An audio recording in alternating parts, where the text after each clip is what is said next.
seen my video series on Macbeth, another one of Shakespeare's plays, you might remember a line of Macbeth's that he says in the midst of battle when it's clear that things aren't going his way and that he's about to be surrounded and defeated.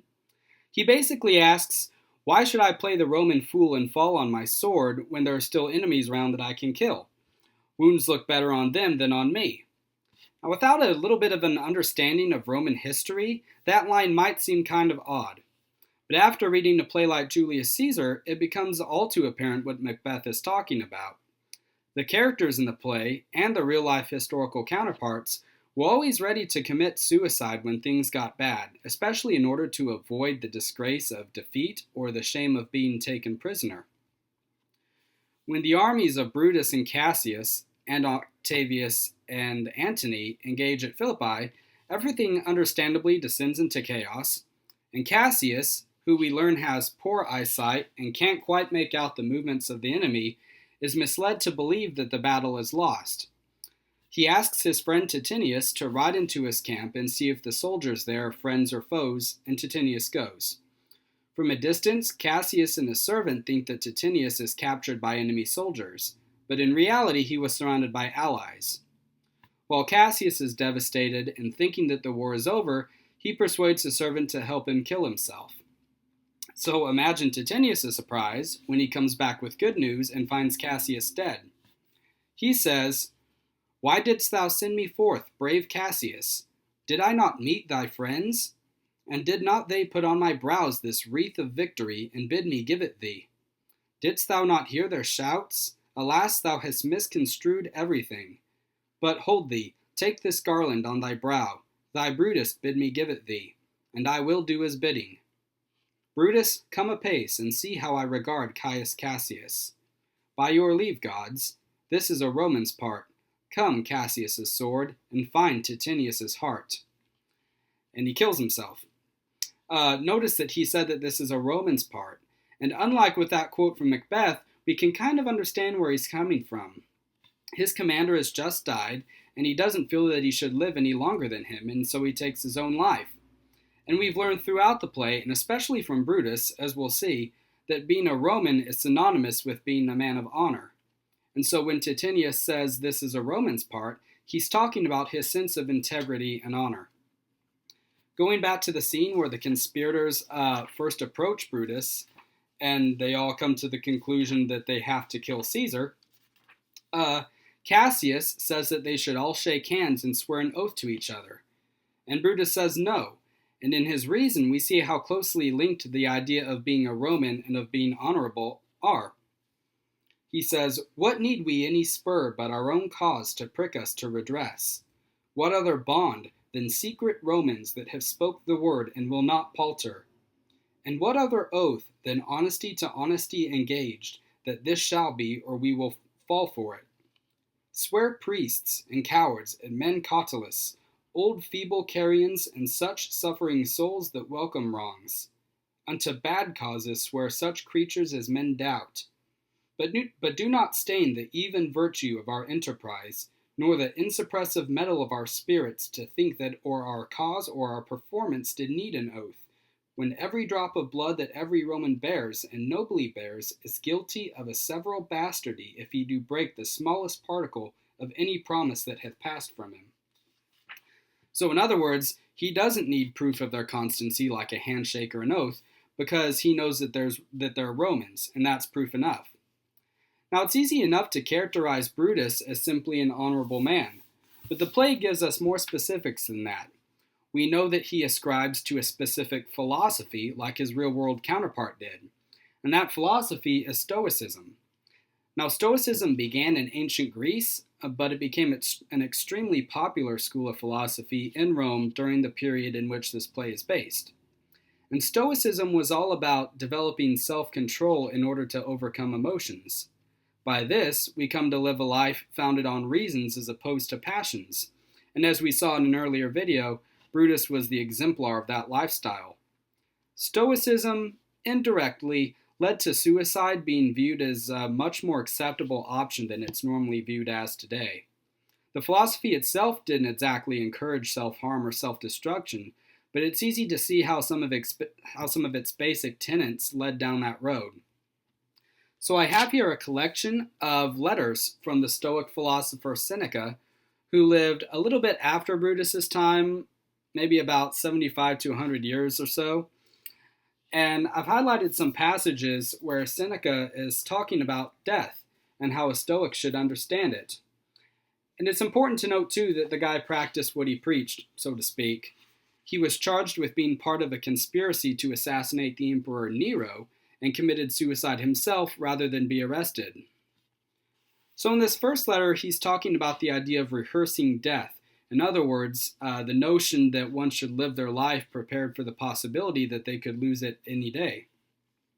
And he says, rehearse death. To say this is to tell a person to rehearse his freedom. A person who has learned how to die has unlearned how to be a slave. He is above, or at any rate beyond, the reach of all political powers. What are prisons, warders, bars to him? He has an open door. There is but one chain holding us in fetters, and that is our love of life. There is no need to cast this love out altogether, but it does need to be lessened somewhat, so that, in the event of circumstances ever demanding this, nothing may stand in the way of our being prepared to do at once what we must do at some time or other.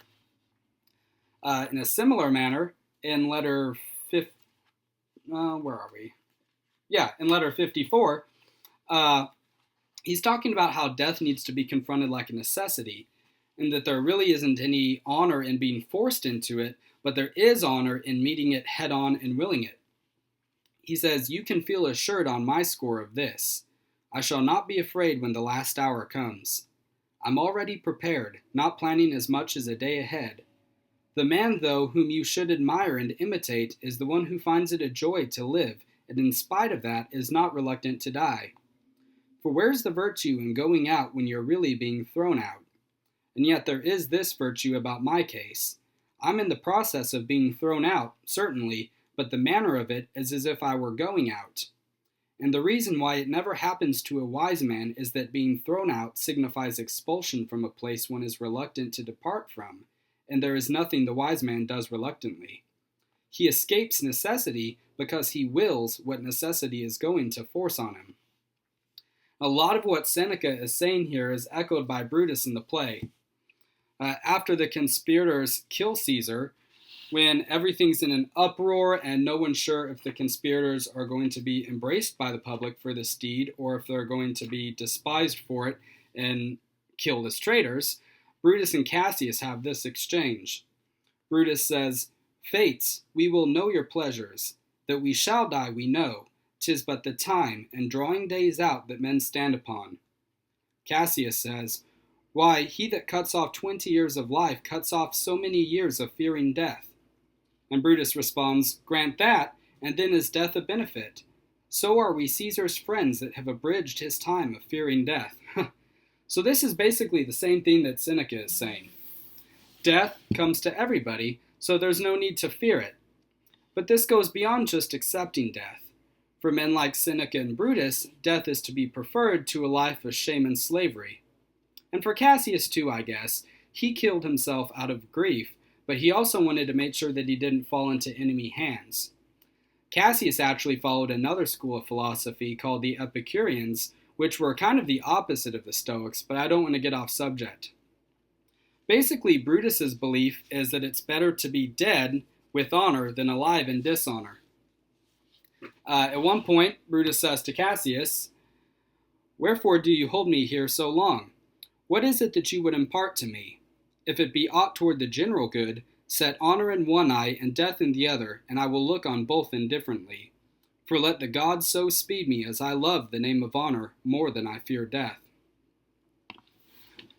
Now, understanding that for Brutus, the most honorable thing is to be a Roman, and that, as I said in an earlier video, there is no Rome for him but a free Rome, it leads to the conclusion that slavery is worse than death, and that the only options for a true Stoic Roman are to live free or die. I'll quote one more Seneca letter, because in that letter he's talking about this same thing, and he gives an example of when choosing death over slavery is appropriate. Here I imagine you'll be expecting me to tell you the stories of examples set by heroic men. Well, I'll tell you about ones which children have set. History relates the story of the famous Spartan, a mere boy who, when he was taken prisoner, kept shouting in his native Doric, "I shall not be a slave." He was as good as his word. The first time he was ordered to perform a slave's task, some humiliating household job, his actual orders were to fetch a disgusting chamber pot, he dashed his head against a wall and cracked his skull open. Freedom is as near as that. Is anyone really still a slave? So Brutus is operating under all these notions of honor and freedom. But you'll notice that right before the battle at Philippi commences, he expresses just a slight hesitation at the idea of committing suicide. And it's not because he's squeamish or that he's overly attached to his mortal life. Listen to his reasons. Cassius asks him what he's prepared to do if things don't go their way, and he says, "Even by the rule of that philosophy by which I did blame Cato for the death which he did give himself. I know not how, but I do find it cowardly and vile, for fear of what might fall, so to prevent the time of life, arming myself with patience to stay the providence of some high powers that govern us below." Cassius goes, "Then if we lose this battle, you are contented to be led in triumph through the streets of Rome?" And Brutus says, "No, Cassius, no. Think not, thou noble Roman, that ever Brutus will go bound to Rome. He bears too great a mind." Now, Cato, that he mentioned there, was another Stoic model. He had been involved in the civil war between Caesar and Pompey on Pompey's side, and of course, when he realized that Pompey had been assassinated and that there was no way of winning, he killed himself. But Brutus says that he blamed that death because it showed a lack of patience to bear whatever the world had to throw at him. He says he thinks it's cowardly that for fear of the future, someone would take their own life. And this is apparently how he had viewed Cato's death. This sort of suicide, for Brutus, is unacceptable. A Stoic isn't supposed to be changed inwardly by the outward circumstances around him. Illness, death, natural disasters, and poverty mean nothing and do no harm as long as they don't change who a man is in his innermost soul. And it's possible to look at Brutus's death and say, but he did the same thing. But it's clear that that's not what Brutus thinks. He's not killing himself because he's afraid. He's killing himself because who he is, deep down, is a Roman and a free man, and it's not an option to be taken captive and be sent into slavery. When the battle commences, there's another soldier, Lucilius, who pretends to be Brutus in order to allow the real Brutus time to escape. And he's captured by the enemies and taken to Antony, who obviously knows that this is not the real Brutus, that it's a decoy. And Antony asks where Brutus is. Lucilius says, "Safe, Antony. Brutus is safe enough. I dare assure thee that no enemy shall ever take alive the noble Brutus. The gods defend him from so great a shame. When you do find him, or alive or dead, he will be found like Brutus, like himself. He will be found like Brutus, like himself. That is, like the man he truly is, and the man he can't help but being, a free, honorable man. And this is something that Brutus accomplishes, and even the enemy can't take that away from him. After he's killed and his body's discovered, Mark Antony gives credit where credit's due, even though Brutus was his enemy. He says, "This was the noblest Roman of them all. All the conspirators, save only he, did that they did in envy of great Caesar. He only, in a general honest thought and common good to all, made one of them. His life was gentle, and the elements so mixed in him that nature might stand up and say to all the world, this was a man." I mentioned in the video on portents and prophecies how early Christian writers like Augustine of Hippo had to do a lot of writing to convince the Roman citizens that certain ideals they held were unreliable. And this notion of committing suicide to avoid disgrace was one of them. In that same book I mentioned earlier, The City of God, Augustine rebukes this Roman idea of suicide and uses kind of the same argument that we heard Brutus saying earlier, that it really is succumbing to outward evils, or as Cassius calls them at one point, accidental evils. But this was an idea that had been deeply ingrained in the Roman mindset, really from almost the beginning. I've mentioned how the Romans tried to emulate the Greek culture in a lot of ways, and we see this preference for suicide over dishonor even back in that earlier civilization. One of the few surviving tragedies from Greek culture, Ajax by the playwright Sophocles, is all about this preference. And this play is worth paying attention to because it's one of the oldest surviving examples of suicide in drama as well. So, Ajax was a warrior who fought on the side of the Greeks during the famous Trojan War. At one point, a competition was held between the Greek warriors to see who would get the armor of the hero Achilles, who had just been killed in battle. Ajax and Odysseus, another famous Greek, have a wrestling match for it, and Odysseus, because he's the wily, think-out-of-the-box sort of person that he is, scores a far-from clean win over him and wins the armor. Well, Ajax is furious, and he goes later that night to kill Odysseus in his tent. But Athena, the goddess who always loved Odysseus, protects him by causing Ajax to go temporarily mad, and he thinks that the livestock, which the army had to carry around with them for food, is in fact Odysseus and his men. So he goes on a rampage, running around in the pens and slaughtering animals with a sword, thinking that he's triumphing over his enemy. And when the madness leaves him and he sees what he's done, it's the shame of being tricked, the shame of having lost his wits and killed a bunch of animals that drives him to commit suicide, not the fact that he tried to kill a fellow soldier. Listen to his agonized ramblings that he makes right before he impales himself on his own sword. Talking to himself, he says, "And now, Ajax, what is it to be done now? I am hated by the gods, that's plain. The Greek camp hates me. Troy and the ground I stand upon detest me. Shall I go then from this place where the ships ride, desert the Atridae, and cross the Aegean to my home? But when I get there, what face can I show to my father, Telamon? How will he ever stand aside of me if I stand there empty-handed, armed with no glory, when he himself won the crown of men's top praise? That won't bear thinking of. Well, then, shall I make a rush against the walls of Troy, fight with them all in single combat, do some notable exploit, and find my death in it? But that might give some comfort to the sons of Atreus. No, I must find some better way entirely, an enterprise which will prove to my old father that the son of his loins is not by nature a weakling. It's a contemptible thing for a man to want long life when his whole existence brings no relief from trouble. What joy is there in a long file of days, edging you forward toward the goal of death, then back again a little? I wouldn't give much for a man who warms himself with the comfort of vain hopes. Let a man nobly live or nobly die if he is a nobleman. I have said what I had to say." So his motives aren't entirely different from those of Brutus's. And we see that suicide looms largely throughout the history of drama because it's such a tragic thing. The Greeks started it, and of course the Romans carried it out. Seneca wasn't just a philosopher, he also wrote tragedies for the stage, so you can imagine how those probably were. And of course Shakespeare's plays themselves are clogged full of suicide. Almost all of his major tragedies feature it somehow. Definitely this one, Julius Caesar, Romeo and Juliet, and Antony and Cleopatra. And that's because these playwrights knew that suicide is a tragic thing that can strike a chord with almost any audience member.